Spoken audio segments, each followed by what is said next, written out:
Welcome back. MusicalFare Theater is currently in its 35th season, and here with us now to talk about their new production of Something Rotten is John and Ricky. Thanks so much for joining me, you two. Thanks for having us. Thanks for having us. Of course. I want you to start off by telling us about the show for those who haven't seen it. Wow. It's a doozy. It's a doozy. So for those who don't know the show or are not very familiar with the show, it's a raucous comedy in the style of like Mel Brooks, I guess you could say, very like Monty Python-esque.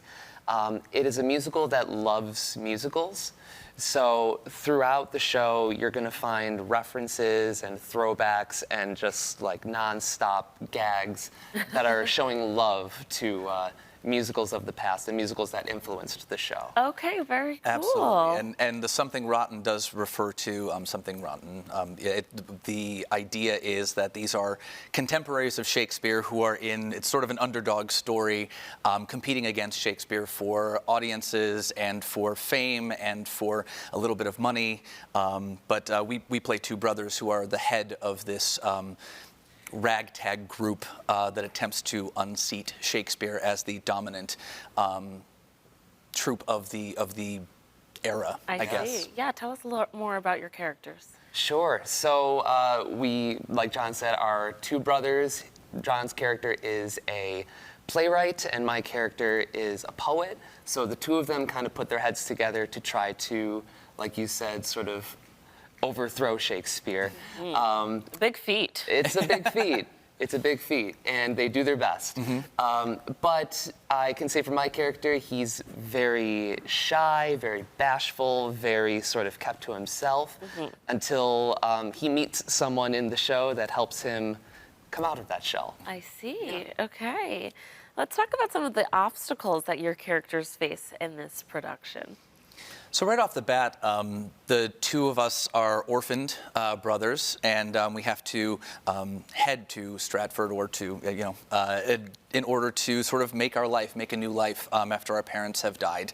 And it's all about trying to be a struggling artist and have to manage the expectations of the time, manage the ability to make enough money to just make it. There's a very funny moment in the first part of the show where my wife has to go gather cabbage that they've thrown at people in the stocks in order to feed us for the day. And so there is a relatively fun sort of playing around with what are you willing to do to get ahead, and what does that mean for your family, and why sort of people are motivated to take those risks.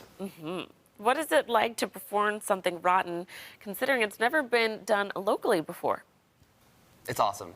It's great. I mean, you get so much freedom to really discover the character on your own, and you get to just play with everybody else on stage and really just have the best time that you can.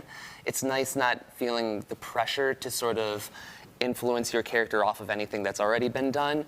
You really get a chance to figure things out from the ground up with each other, and it's been a joy.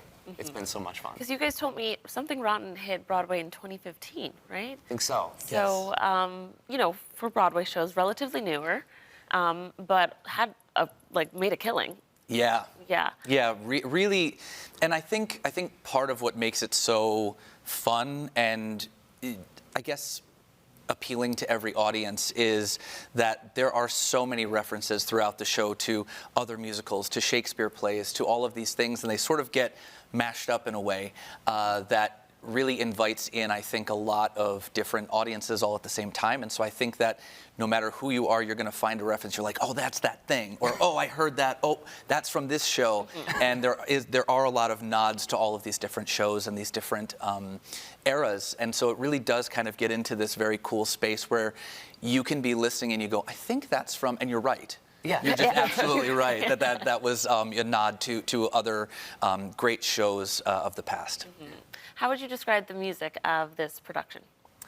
It's very Broadway-esque. Okay. So if you know and love Broadway shows, this is going to be right up your alley. But it's got plenty of rock music. There are songs that are very Queen-inspired. So, like when you meet Shakespeare's character, he's a larger-than-life rock star. So he's like if Freddie Mercury and Elvis were the same person. Yeah. It's so you never know what you're gonna get musically, which is always an interesting time. Yes. How long is this show running for?